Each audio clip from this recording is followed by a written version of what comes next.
Bonjour, lors de notre cycle de basketball, nous allons apprendre à nous organiser collectivement en défense. Cette vidéo vous présentera une organisation possible, la défense individuelle.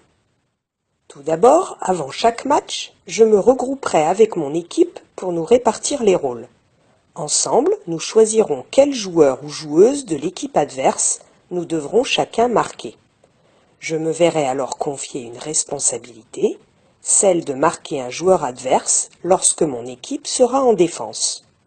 Pour choisir nos adversaires directs, nous prendrons en compte le niveau, la rapidité ou la taille de chacun, afin de défendre individuellement de manière la plus efficace possible. À noter que si j'ai choisi un joueur à marquer dans l'équipe adverse, à l'inverse, ce joueur n'est pas obligé de me marquer et peut choisir une autre personne de mon équipe. Pour défendre et donc gêner la progression de mon adversaire et de son équipe, je dois me rappeler une règle essentielle en basketball, le non-contact. Je peux gêner mon adversaire, l'empêcher d'avoir le ballon, le suivre partout et le contraindre dans ses déplacements, le gêner dans ses passes, son dribble ou ses tirs, et essayer de récupérer le ballon. Mais je ne dois pas le toucher. Pour être le plus efficace possible, voilà quelques conseils. Dès que mon équipe a perdu le ballon, je ne perds pas de temps. Je me positionne très rapidement devant l'adversaire que j'ai choisi avec mon équipe. Si mon adversaire est en possession du ballon, je me place entre lui et le panier, de face. Je peux utiliser mes mains pour le gêner. Je peux par exemple placer une main vers le bas pour gêner son dribble ou l'empêcher de faire une passe à rebond. Je peux utiliser l'autre main sur le côté ou en l'air pour intervenir en cas de tir ou de passe haute. Si mon adversaire est loin du panier, je peux m'écarter un peu de lui pour éviter de me faire déborder trop rapidement par son dribble.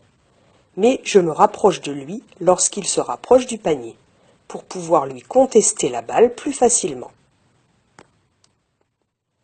Si mon adversaire n'a pas le ballon, ma position sera différente, car si je reste face à lui, je n'ai plus la possibilité de voir le ballon, et si je regarde uniquement le ballon, je ne verrai pas si mon adversaire se démarque.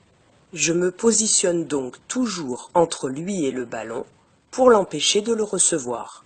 Mon placement doit me permettre à la fois de voir le ballon et le joueur sur lequel je défends. Dans tous les cas, je dois rester très mobile pour être réactif à tous les déplacements de mon adversaire. Je dois rester fléchi sur mes genoux, sur la pointe des pieds, les jambes un peu écartées, et j'utilise des pas glissés et rasants pour être le plus réactif possible. Bien que dite individuelle, cette défense est collective, en raison de la répartition des rôles dans l'équipe. Si un seul des joueurs ne joue pas son rôle, toute l'équipe se retrouvera en difficulté. Il est donc très important pour mon équipe que je tienne très sérieusement mon rôle. Enfin, je n'oublie pas, si je deviens remplaçant au cours du match, d'indiquer à mon camarade qui me remplace sur le terrain quel joueur j'étais chargé de marquer en défense, afin qu'il prenne ma place. Voilà, retenez bien tous ces conseils et rendez-vous à votre prochain cours.